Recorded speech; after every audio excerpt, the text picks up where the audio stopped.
खबरों की तफसील। मुज़ाकरातकार साधना रामचंद्रन आज तन्हा शाहीन बाग पहुंची। साधना ने मुजाहिरीन से बातचीत की।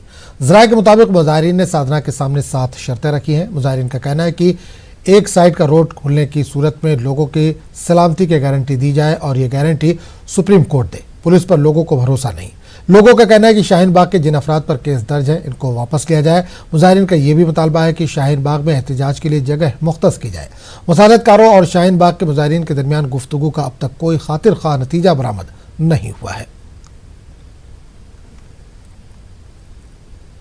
हमारे भी तो यूँ ही मांग थी ना से वापस ले लो, हम उड़ जाएंगे।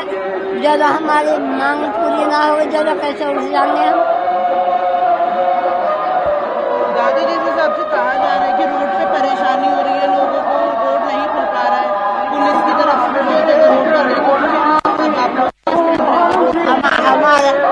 हमारा कहता है एम्बुलेंस भी लगाए, पुलिस की गाड़ी निकले, स्कूल वाले बच्चों की गाड़ी निकल रही है, स्कूटी निकल रही है और मोटरसाइकिल निकल रही है। हमारे में इसमें दिल्ली पुलिस नहीं लगा रखा। मुख्तार अब्बास नकवी का कहना है कि शरीयत कानून के ताल्लुक से लोगों को गुमराह किया जा रहा है। इन्होंने कहा कि जल्द से जल्द शाहीन बाग शांति बाग दिखेगा। जो गुमराही का गीत और भ्रम का संगीत जिस तरह से कुछ लोगों को प्रभावित कर रहा है, कुछ लोगों को उसने भयग्रस्त कर रखा है, उस गुमराही के गीत और भ्रम के संगीत के से बाहर निकलने की ज़रूरत है। आज जब बार बार एक बात सामने आ चुकी है तो उसके बाद अब इस तरह के भय भ्रम का भूत खड़ा करके और लोगों को गुमराह करने के जो षड्यंत्र और साजिशें हैं बाज आना चाहिए। कुछ लोगों की दिक्कत क्या है कि कुछ लोग इस तरह के फेक फैब्रिकेटेड कहानियों और किस्सों के माध्यम से देश की शांति को, देश के सौहार्द को हाईजैक करना चाहते हैं। उन्हें कभी सफलता नहीं मिलेगी।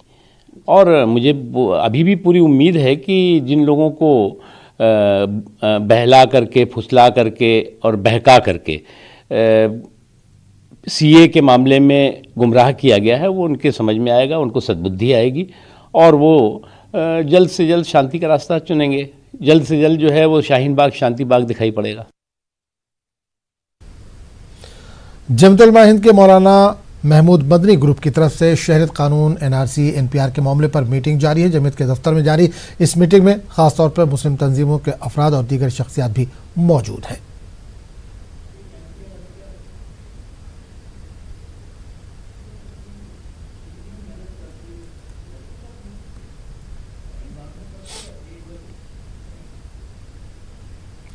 वज़ीर-ए-आज़म मोदी ने कहा है कि हिंदुस्तानी अदालतों के कुछ अहम फैसले आलमी सतह पर बहस का मौजू बने हैं, लेकिन मुल्क की 1 अरब 30 करोड़ की आबादी ने इन फैसलों को तहे दिल से कबूल किया है। दिल्ली में इंटरनेशनल जुडिशियल कॉन्फ्रेंस से खिताब करते हुए वज़ीर-ए-आज़म ने कहा कि हिंदुस्तानी अवाम का अदलिया पर मुकम्मल भरोसा है।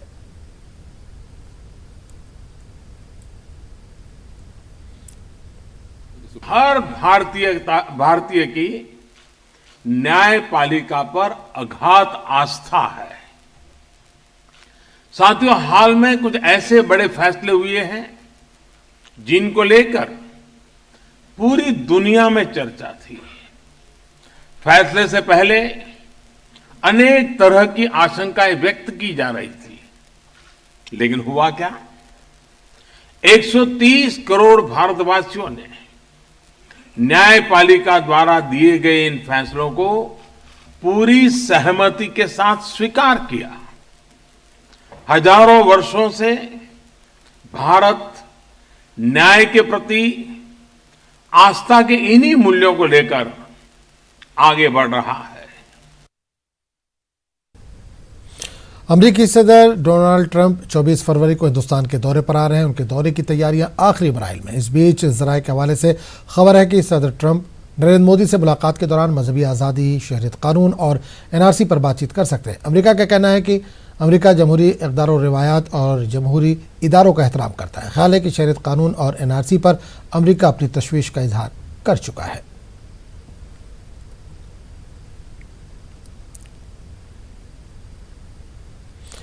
25 फरवरी को अमेरिकी सदर डोनाल्ड ट्रंप की अहलिया मेलानिया ट्रंप दिल्ली के एक सरकारी स्कूल का दौरा करने वाली है। नायब वज़ीर आला मनीष सिसोदिया के असेंबली हल्के में वाक़ इस स्कूल में मेलानिया के इस्तकबाल की तैयारियां जोरों पर चल रही है। न्यूज़ 18 ने स्कूल के बच्चों और असातिज़ा से बातचीत की।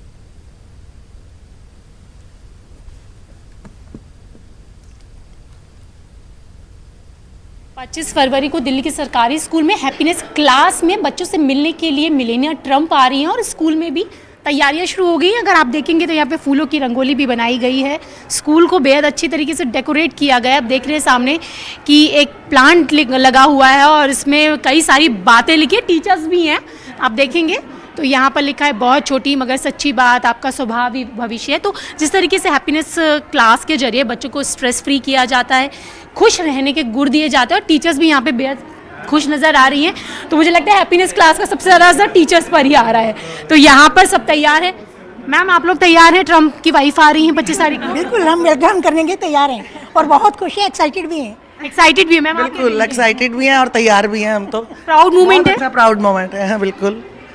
आप क्या कहेंगी मैम? मैम बिल्कुल रेडी हैं, क्योंकि हमारे बच्चे तो हमेशा तैयार रहते हैं। कैसे वेलकम करने वाले हैं? वेलकम हमारे बच्चे करेंगे और बहुत जोर शोर से करेंगे। वो मान जाएंगे कि West Vinod Nagar is the best. यानी कि अब दिल्ली के हैप्पीनेस क्लास की गूंज अमेरिका तक सुनाई देगी। बिल्कुल बिल्कुल सुनाई देगी। डंके की ऑलरेडी कुछ सुनाई पड़ रही है अमेरिका तक।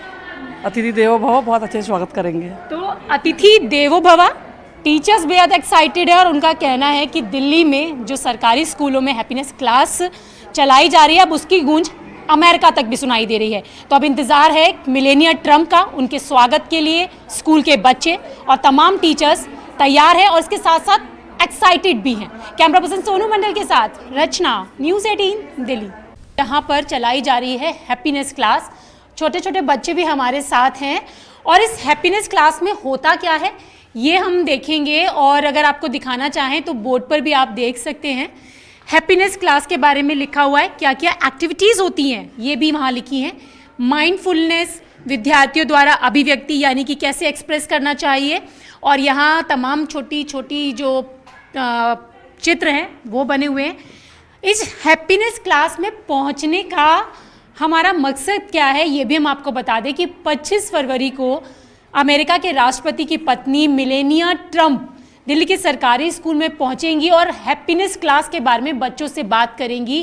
करीबन 45 मिनट तक वो बच्चों के साथ रहेंगी और जानेंगी कि इस हैप्पीनेस क्लास में होता क्या है। स्कूल की टीचर भी हैं, उनसे ही सबसे पहले जान लेते हैं। ये बताइए कि ये हैप्पीनेस क्लास में सबसे पहले होता क्या है? मैम हैप्पीनेस क्लास में बच्चों को स्टोरीज़ कराते हैं, माइंडफुलनेस कराते हैं, एक्टिविटीज़ कराते हैं, जिससे उन्हें अच्छे अच्छे मोरल्स मिलते हैं, वो सीखते हैं अपने घर में, डेली लाइफ में, स्कूल में उनके साथ अप्लाई करते हैं उन्हें। अच्छा, तो जिस तरीके से आपने कहा कि बच्चों को टेंशन फ्री करने के लिए, स्ट्रेस फ्री करने के लिए, तो किस तरीके से आप लोग बच्चों को हैप्पीनेस कराते हैं? थोड़ा सा करा के भी दिखाइए। हम सबसे पहले बच्चों को क्लास में स्टोरी या एक्टिविटी कोई भी डे होगा उसकी स्टार्टिंग माइंडफुलनेस करते हैं। मैम बहुत ज़्यादा फ़ायदा होता है बच्चों को, क्योंकि इससे रिलैक्स रहते हैं, लड़ाई नहीं करते, गुस्सा नहीं करते। बच्चों ने अभी सर के साथ एक्सपीरियंसेस शेयर किए कि मैं घर में पेरेंट्स को भी माइंडफुलनेस कराती हूँ, पेरेंट्स को बहुत रिलैक्स फील होता है। जैसे मीनाक्षी ने बताया कि मैं घर में मम्मी को, पापा को, घर में बड़ों को भी कराते हैं। तो यहाँ पर स्ट्रेस फ्री बच्चे होते हैं और अपने साथ वो अपने पेरेंट्स को भी स्ट्रेस फ्री कर रहे हैं। हम बच्चों से ही बात करेंगे कि उनका क्या कहना है। आप लोगों को पता है कि यहाँ पे 25 तारीख को कौन आने वाला है? कौन आने वाला है? अमेरिका के प्रधानमंत्री, उनकी वाइफ आने वाली है। उनकी वाइफ आने वाली है। पता है आपको? यस। तो खुशी हो रही है? हाँ। आपको क्या कैसा लग रहा है? कि कल अभी यहाँ पे ट्रम्प अमेरिका के राष्ट्रपति आएंगे और उनकी वाइफ 25 फरवरी को आएंगी सरकारी स्कूल में। तो आपका क्या नाम है? माय नेम इज आशी। अच्छा आशी, ये बताओ आप कि ये हैप्पीनेस क्लास में क्या होता है, क्या करते हो आप? हैप्पीनेस क्लास में मैम मुझे स्टोरी सुनाती हैं, एक्टिविटीज़ कराते हैं, जिससे मुझे बहुत खुशी मिलती है और मैं पूरे दिन बहुत हैप्पी रहती हूँ। अच्छा, जब से ये क्लासेस शुरू हुई हैं आप क्या चेंज देख रहे हो अपने अंदर? कि मैं गुस्सा करना छोड़ दिया है मैंने अब। पहले आप गुस्सा करते थे इतने छोटे से होके? अच्छा, आशी को तो गुस्सा करना कम हो गया। आपको कैसा लगता है हैप्पीनेस क्लास में? मेरा नाम है अलीशा। मुझे हैप्पीनेस की क्लास में बहुत अच्छा फील होता है। जब हैप्पीनेस नहीं होता था तो मुझे, अगर कोई भी बच्चा मेरी चीज़ छीन लेता तो मुझे बहुत गुस्सा आता था। अब मुझे बहुत अच्छा लगता है। तो यहाँ पर जो छोटे छोटे बच्चे हैं हैप्पीनेस क्लास से काफ़ी सारी चीज़ें सीख रहे हैं, स्ट्रेस फ्री हो रहे हैं और अब बेहद एक्साइटेड है कि 25 तारीख को मिलेनियर ट्रंप यहाँ पर पहुँचेंगी, तो बच्चों को इंतजार है उनके आने का। कैमरा पर्सन सोनू मंडल के साथ रचना, न्यूज़ 18 दिल्ली। कुछ स्कूल्स में उनको लेके व्यवस्थाएं भी देखी गई हैं, पर वो कौन से स्कूल हैं, वो अभी तैयारियों का क्या है, उनके आने का स्टेटस क्या है, इस पर मैं कोई कमेंट नहीं करना चाहूँगा, क्योंकि बिकॉज ऑफ सिक्योरिटी रीजंस, और फिर ये पूरा मामला भारत सरकार की देखरेख में, एमईए की देखरेख में चलेगा। तो मेरे लिए ठीक नहीं होगा कि मैं इस स्टेज पे उस पर कोई ज़्यादा से ज़्यादा जानकारी दूँ। एज द एजुकेशन मिनिस्टर, आपको how did you get this idea and was this something in your head और you picked it from somewhere? कैसे आइडिया आया था हैप्पीनेस क्लास? नहीं, मुझे हमेशा लगता था कि हम अच्छा पढ़ा पा रहे हैं, स्कूल अच्छे बन गए, रिजल्ट्स अच्छे आने लगे, लेकिन अगर पढ़े लिखे लोग भी इतनी टेंशन फैलाते रहेंगे, पढ़े लिखे लोग भी व्हाट्सएप पढ़ के अपने धर्म और जातियों पे झगड़े करते रहेंगे, तो फिर पढ़ने लिखने का फ़ायदा क्या हुआ? पढ़े लिखे लोग समझदारी से जिएं, पढ़े लिखे लोग इंडिया गेट पे जाके आइसक्रीम खाएं तो थोड़ा उसका छिलका वहीं ना फेंक के आएँ, तो वो सब हैप्पीनेस से आएगा। व्यक्तित्व के अंदर अगर हैप्पीनेस की फीलिंग आएगी, उसका इमोशन आएगा तो आएगा। आज आपने क्लासेस में भी देखा, बच्चे खुद ही कह रहे हैं कि हमें अपने मदर फादर के प्रति और रेस्पेक्ट बढ़ी है, हम केयरफुल हुए हैं उनके रिश्तों के प्रति, हम अपना कूड़ा कहीं भी फेंक देते थे उसके प्रति केयरफुल हो रहे हैं। तो ये सारे चेंजेस आ रहे हैं और यही एजुकेशन का पर्पस भी है।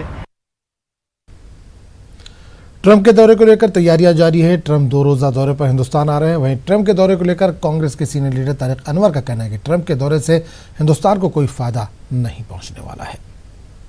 विदेश नीति हुआ करती थी गुटनिरपेक्ष विदेश नीति, आज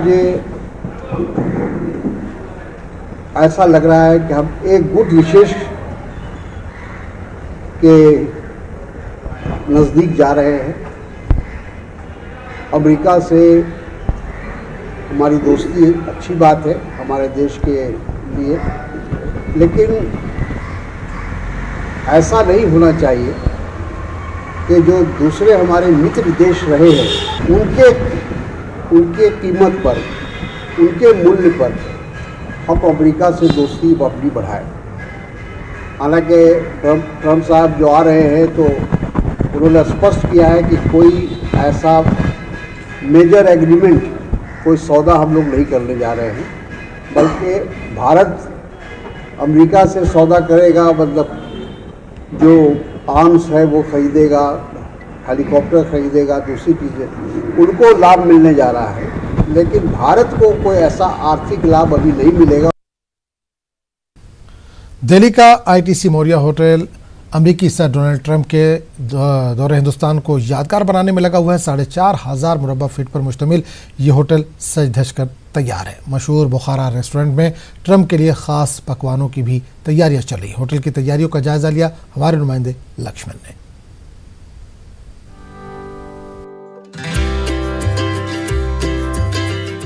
दिल्ली का आईटीसी मौर्या बैरून मुल्क से आने वाली मशहूर शख्सियात की पहली पसंद रहा है।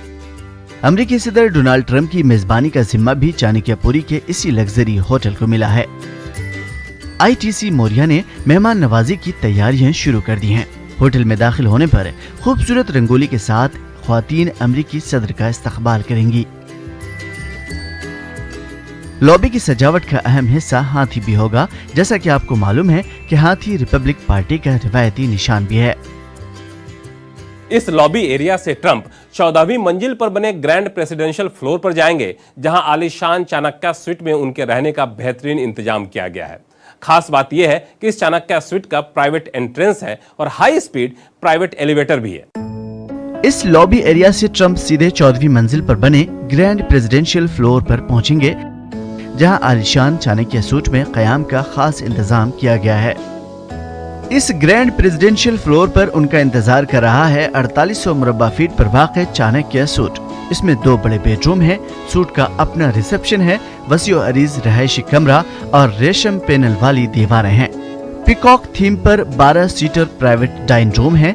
बहुत ही जदीद स्पा और जिम्नाजियम भी है। आलूदगी से मुतालिक मालूमात के लिए लॉबी में एक खास मुतहरिक तख्ती लगाई गई है, जो आलूदगी से मुतालिक मालूमात फराहम करती है, और ये स्क्रीन ये भी जाहिर करती है कि यहाँ की हवा WHO के मेयार से कहीं ज्यादा साफ है। इतना ही नहीं, ये पूरा इलाका जदीद सिक्योरिटी सिस्टम से आरास्ता है। सिर्फ रहने का ही नहीं बल्कि खाने पीने का भी बेहतरीन इंतजाम किया गया है। आईटीसी मौर्या के मशहूर बुखारा रेस्टोरेंट के एग्जीक्यूटिव शेफ की टीम पूरी मेन्यू तैयार कर रही है और जिसमें ट्रम्प प्लाटर खास तौर से शामिल किया जा रहा है। क़याम के साथ साथ खाने पीने के लिए भी बेहतरीन इंतजामात किए जा रहे हैं। इसके लिए आईटीसी मौर्या के मशहूर बुखारा रेस्तोरां मेनू तैयार कर रही है, जिसमें खास ट्रम्प प्लाटर भी शामिल किया गया है। वैसे बुखारा का ये मेनू 40 साल से तब्दील नहीं हुआ है। इस रेस्तोरां के एग्जीक्यूटिव शेफ की टीम ट्रम्प के लिए मेनू तैयार कर रही है, जिसे ट्रम्प प्लेटर का नाम दिया गया है। इसमें हिंदुस्तानी पकवान के साथ साथ मिठाइयाँ भी शामिल होंगी। इसके अलावा ट्रम्प की पसंदीदा डिश भी शामिल की जाएंगी। रात के खाने के बाद एमएफ हुसैन की पेंटिंग ट्रम्प के सामने पेश की जाएगी। बरसों पहले एमएफ हुसैन ने यहाँ एक पेंटिंग बनाई थी और अब ये खास मेहमानों के लिए बतौर तोहफा पेश की जाती है। वैसे बुखारा की डिशेस क्लिंटन, बुश से लेकर ओबामा सभी को काफी पसंद आई थी। यहाँ लगी तस्वीरें ही नहीं बल्कि ओबामा का दस्तखत वाला ये मेनू भी इसकी गवाह है। अगली मर्तबा इस कड़ी में ट्रम्प मेनू भी नजर आए तो कोई ताज्जुब की बात नहीं। न्यूज़ 18 उर्दू के लिए दिल्ली से लक्ष्मण राय की रिपोर्ट।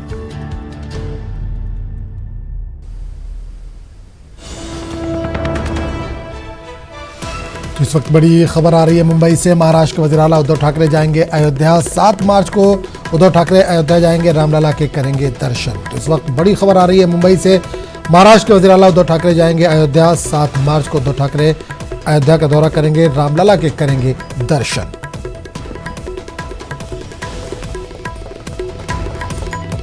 तो नाज़रीन एक बार फिर बता दें, बड़ी खबर इस वक्त मुंबई से आ रही है, महाराष्ट्र से आ रही है। महाराष्ट्र के वज़ीर आला उद्धव ठाकरे अयोध्या जाएंगे। 7 मार्च को उद्धव ठाकरे अयोध्या जा सकते हैं, रामलला के वो करेंगे दर्शन।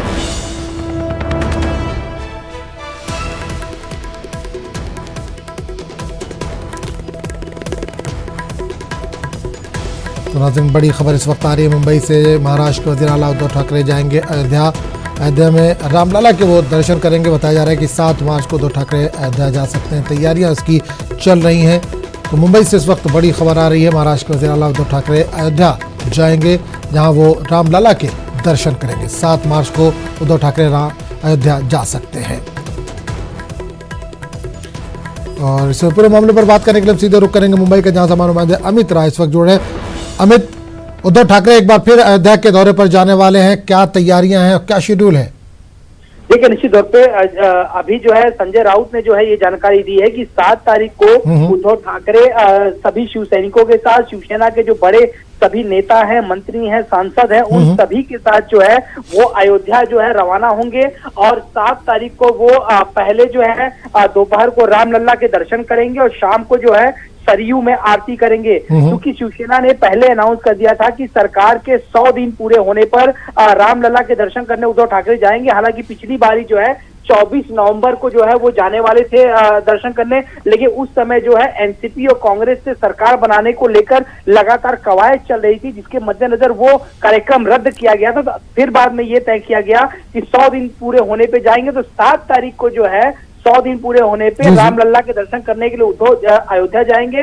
हालांकि पार्टी का साफ तौर पे कहना है कि ये सरकार 5 साल तक चलेगी और प्रभु श्री राम के आशीर्वाद से चलेगी। तो रामलला का आशीर्वाद लेने के लिए उद्धव ठाकरे जो अयोध्या जा रहे हैं। लेकिन कैसे ही पिछले दिनों जो है इसकी घोषणा हुई थी कि 100 दिन बाद उद्धव जाएंगे, इससे राजनीति भी गर्मा चुकी थी और बीजेपी जो है लगातार कटाक्ष कर रही थी। हमने देखा था कि 2 दिन पहले ही पूर्व मुख्यमंत्री देवेंद्र फडणवीस ने साफ तौर पे कहा कि चलो अच्छा है कि उद्धव ठाकरे जो अयोध्या जा रहे हैं, प्रभु श्री राम उन्हें सद्बुद्धि दें। तो कहीं ना कहीं जब आप डेट डिसाइड हो गई आज 7 तारीख की, तो अब देखना ये होगा कि इस पर भी जो है विपक्ष जो है निशाना जरूर साधेगा। बिल्कुल अमित, एक चीज जानना चाहेंगे, आपने कहा कि रामलला का आशीर्वाद लेने के लिए जा रहे हैं। जिस तरह से महाराष्ट्र में इस वक्त सियासी उथल पथल चल रही है, खींचतान जारी है, बयानबाजियों का सिलसिला जारी है, क्या लगता है आशीर्वाद मिलेगा? देखिए, महाविकास अघाड़ी को अगर अपनी 5 साल तक सरकार महाराष्ट्र में चलानी है तो सचमुच उन्हें रामलला के ही आशीर्वाद की सख्त जरूरत है। क्योंकि जिस तरह से हम देख रहे हैं कि CAA, NRC, NPR, Bhima Koregaon, Elgar Parishad, इन सारे मामलों ने महाविकास अघाड़ी को बिल्कुल झकझोर दिया है। कांग्रेस एनसीपी वर्सेस शिवसेना हो चुकी है। शरद पवार वर्सेस उद्धव ठाकरे की जो है लड़ाई इस समय छिड़ी हुई है, क्योंकि शरद पवार ने साफ तौर पे कहा था भीमा कोरेगांव एल्गार परिषद के मामले की जांच राज्य सरकार करे, लेकिन एनआईए को मामला सौंपने के बाद जो है दोनों के बीच की दूरियां जो है देखने को मिली। हालांकि बाद में स्पष्टीकरण उद्धव ने यह दिया कि भीमा कोरेगांव की जांच जो है सरकारी करेगी, लेकिन एल्गार परिषद की एनआईए करेगी। उससे पहले हमने देखा, कल भी हमने देखा कि प्रधानमंत्री नरेंद्र मोदी से मिलकर जब उद्धव ठाकरे ने मीडिया से बातचीत की, उन्होंने साफ तौर पे कहा कि सीएए और एनपीआर से किसी को कोई भी तकलीफ नहीं होती दिख रही है, यानी वो जो है इसको सपोर्ट करते हुए दिखाई दे रहे हैं। तो निश्चित तौर पर हम कह सकते हैं कि महाविकास अघाड़ी की 3 पहियों की सरकार जो है कितने दिन चलेगी ये कहना काफी मुश्किल है। तो रामलल्ला का आशीर्वाद जो है महाविकास अघाड़ी को मिलना बहुत जरूरी है, जिसके मद्देनजर जो है वो राम के दर्शन करने जा रहे हैं। देखना ये होगा कि प्रभु श्री राम जो है कितना आशीर्वाद इनको देते हैं और कब तक ये सरकार जो है चल पाती है। चलिए अमित, बहुत बहुत शुक्रिया इस तमाम जानकारी के लिए।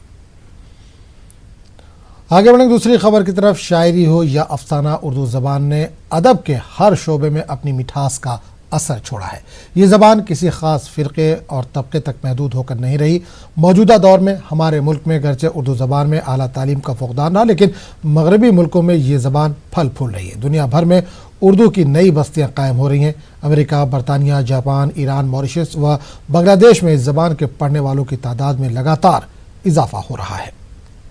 ज़ुबान यानी लैंग्वेज, ये वो चीज़ है जो बच्चा अपनी माँ की गोद में सीखता है। दुनिया भर में मुख्तलिफ ज़ुबानें बोली जाती है। हर ज़ुबान अपनी मिठास और शीरनी के लिए एक दूसरे को मतवज्जा करती है। कुछ ऐसा ही हाल उर्दू ज़ुबान के साथ भी है। उर्दू ज़ुबान ने दुनिया भर में अपनी अहमियत का लोहा मनवाया है और अपनी मिठास और शीरनी के लिए एक दुनिया के तमाम लोगों को मतवज्जा किया है। हमारे साथ कुछ ऐसे ही ख़ास मेहमान हैं जो जापान से आए हैं, मॉरिशस से आए हैं, बांग्लादेश से आए हैं और अपने अपने मुल्कों में अपनी अपनी ज़ुबानें बोलते हैं, लेकिन जब बात उर्दू की आती है तो इनके चेहरे की चमक, इनके बोलने का अंदाज देखने के लायक होता है।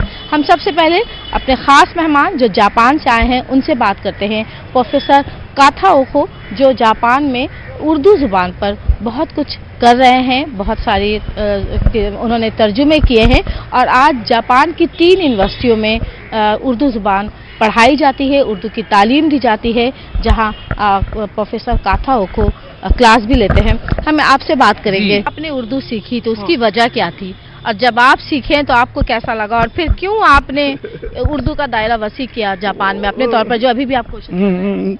तो मेरी बात अच्छी नहीं है, लेकिन मैं यहाँ के सबसे पहले अफसाना पढ़ा तो उस अफसाना कृष्ण चंद्र लिखा है, ये मुझे बहुत मुतासर हुआ। उस वजह से आजकल भी करता हूँ, पढ़ता हूँ।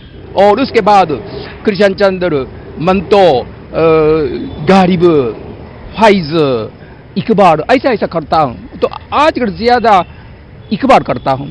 कालिदास गुप्ता डिजा ने एक किताब लिखा था, उसकी वजह से उससे पता चलता है कि गालिब की दीवाने गालिब तो मेरे घर में 7% ज़्यादा 30 साल के पहले लिख चुके हैं। हाँ बिल्कुल, फ्रांस के बोदोलेर की तरह है। बोदोलेर भी गालिब से एक ही ज़माने जिंदा रहते थे। मीठी ज़ुबान है, शीरी ज़ुबान है। आप मॉरिशस में होते हैं, उर्दू में काम करते हैं, ख़ास वजह क्या है?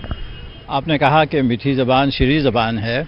इसी ज़बान ने तो दुनिया के सभी लोगों को शीर व शकर किया है, क्योंकि ये ज़बान जो है मोहब्बत का पैगाम देती है, मोहब्बत का पैगाम देती है। और आप देखेंगे कि इस ज़बान में अगरचे हम कहते हैं कि बाज़ लोग कहते हैं कि ये मुसलमानों की ज़बान है, लेकिन जो बड़े अदीब हैं, मिसाल के तौर पर प्रेमचंद, वो मुस्लिम नहीं थे। और अभी आपने जैसे कहा किशन जी जी जी जी हाँ जी हाँ जी, और वो भी हाँ जाहिर सी बात है, यानी उर्दू में बेशुमार ऐसे लोग आपको मिल जाएंगे, रघुपति, सहाय, फिराक, गोरखपुरी, यानी मैं समझता हूँ यानी सभी लोगों को मालूम है उर्दू के बहुत नामवर शायर हैं। लेकिन इसके बावजूद यानी इस ज़बान ने यानी शीरीन ज़बान इस वजह से है क्योंकि इस ज़बान ने हिंदुस्तान क्या बल्कि बड़े सग़ीर हिंदो पाक की फसीलों को छोड़कर दुनिया के कोने कोने में फैली हुई है। और मैं आपको बताऊं कि ये ज़बान जब भी लोगों ने हिंदुस्तान से हिजरत की है तो इस ज़बान ने उन लोगों के साथ हिजरत की है, और इसी की बुनियाद पे आज मॉरिशस जैसे छोटे से जजीरे में 12 लाख लोगों की आबादी है, लेकिन उर्दू वहाँ भी यानी आज से 200 साल पहले पहुँची हमारे आबा व अजदाद के साथ। आज उर्दू ज़बान जो है वो न सिर्फ मजहबी बातों को समझने के लिए एक ज़रिया है, बल्कि मैं समझता हूँ तफरीही मैदान में भी उर्दू एक कदम आगे है। बल्कि मैं तो कहता हूँ कि हिंदी सिनेमा की मादरी ज़बान उर्दू है, क्योंकि अगर आपको उर्दू नहीं आती है तो आप हिंदी सिनेमा को भी नहीं समझ सकते। आपके जो नज़रिया पेश करते हैं वो बाज़िया कहते कि मुसलमानों की ज़बान है ना, ये दुरुस्त नहीं है, ये सब मिल्लत की है, हिंदू मुस्लिम सब कुछ के लिए है। अगर कोई उर्दू ज़बान नहीं जानते हैं वो गालिब से, अल्लामा इकबाल से, अमीर खसरू से महरूम रहते हैं। कैमरामैन पिंटू के साथ शबाना एजाज, न्यूज़ 18 उर्दू। इस बुलेटिन में फिलहाल इतना ही। आदाब।